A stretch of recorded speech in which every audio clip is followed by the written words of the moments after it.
Lethbridge. Thank you, Madam Speaker. Just as a heads up, I'll be splitting my time with the member from Red Deer Mountain View. Today we're here discussing this point of privilege.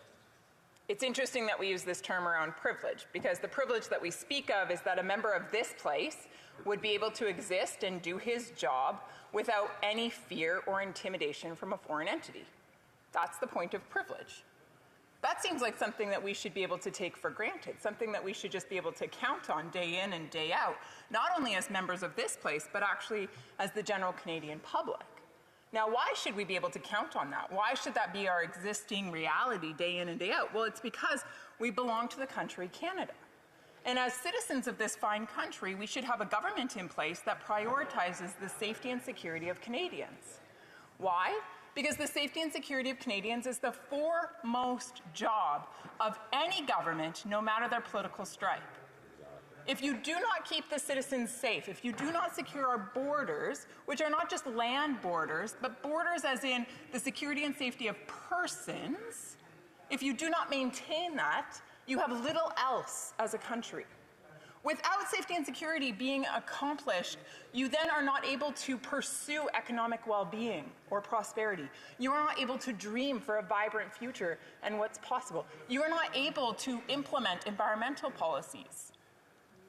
Without the very basics of safety and security, it is impossible to be the prosperous nation that you are meant to be. So it's interesting that we're talking about this as if it's a privilege, when in fact the safety and security of members of this place and all Canadians should simply be their right based on citizenship.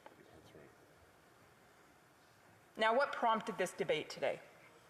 Well, because I have a member of this House, a colleague, who has come under fear and intimidation from Beijing. And the reason we know about this is not because the government informed this member of parliament, though they knew, but rather the reason why we know about this is because of a journalist who released the story. And how does that journalist know? Because of a brave whistleblower who released CSIS documents into the hands of the public or the media, and from the media into the public. And so that is what has allowed us to become aware of this. Now, as a side note, what's interesting to me is that the Liberals just met this last weekend to talk about their policy at something called a policy convention. And during this convention, they put forward this policy that would require journalists to give up their sources in order to be published online. And if journalists choose not to give up their sources, then they would not be publishable. Now, that's a direct attack on the freedom of the press. That's a direct attack on journalistic independence. That's a direct attack, therefore, on Canadians, because Canadians rely on journalists to tell stories.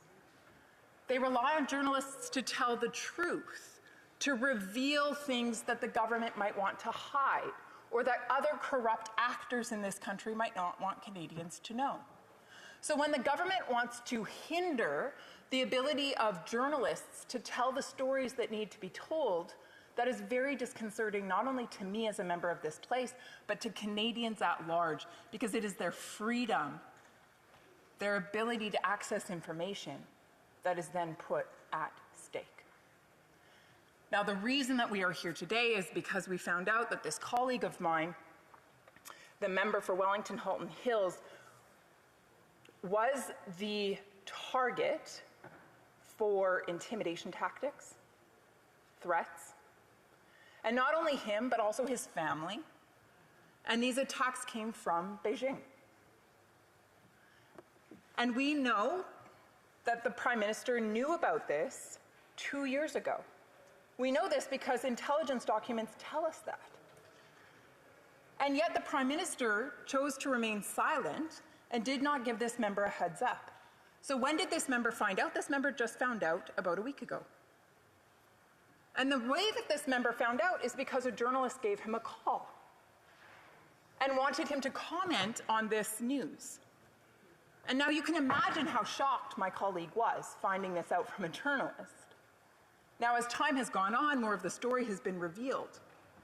The reality is, we know that this isn't the whole of the story. We know that this is actually only one part of Beijing's larger interference plan. and the silence and inaction of this government. Now, with regards to the member from Wellington Halton Hills, what might be that reason, the reason that Beijing would target him?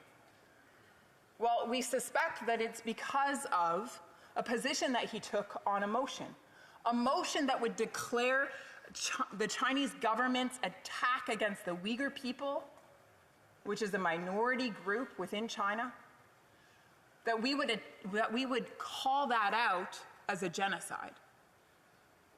Now, the members in this place voted for that motion. They voted for that, with the exception of Cabinet. Cabinet stayed silent. They stayed mum. I wonder why. I wonder why they failed to take a stand for this repressed group. And when I say repressed, I don't just mean a little bit hard done by.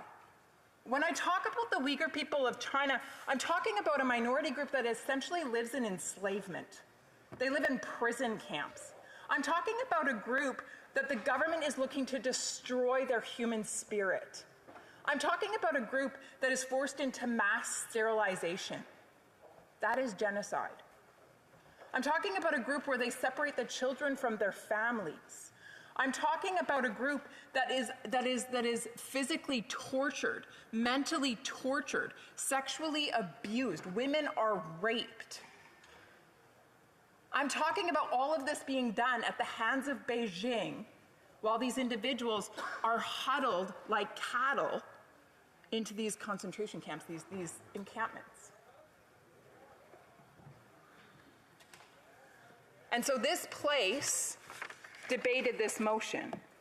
And out of that, my colleague, the member for Wellington Halton Hills, took a very strong stance calling this oppression against the Uyghur people what it is, a genocide.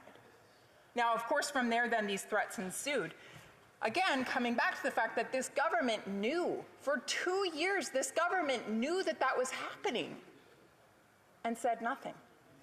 But it gets worse, because it's not just my colleague who came under this pressure or these threats from Beijing. We know that there are actually many Canadians who report coming under similar sorts of threats. And we know actually that Beijing actually donated $144,000 to the Trudeau Foundation.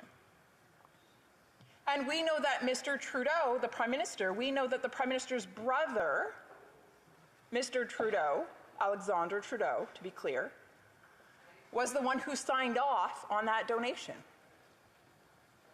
And yet the Prime Minister claims to have no affiliation whatsoever. Further to that, we know that the Prime Minister was actually briefed through our intelligence agency in this country with regards to Beijing's interference in our 2019 and our 2021 elections. We know that money was filtered illegally from Beijing businesses into Liberal campaigns in Canada. And we know, again, based on these thesis documents, that it was the intent of the Beijing government to make sure that the Liberals won the election. So I wonder why they would be silent. I wonder why they would do nothing.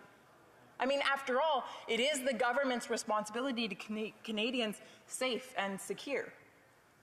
And yet, they sat on their hands.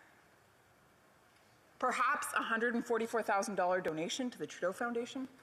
Perhaps the fact that Beijing was funneling money into campaigns, hiring interns and putting them in their campaign offices. Perhaps it's because Beijing was actively working to suppress other candidates from other parties. Perhaps. Perhaps that is why this government forgot its first promise, which is to keep Canadians safe and secure, to make sure that the citizens of this great country are respected and that our democracy is upheld. Perhaps it was for simply a piece of silver.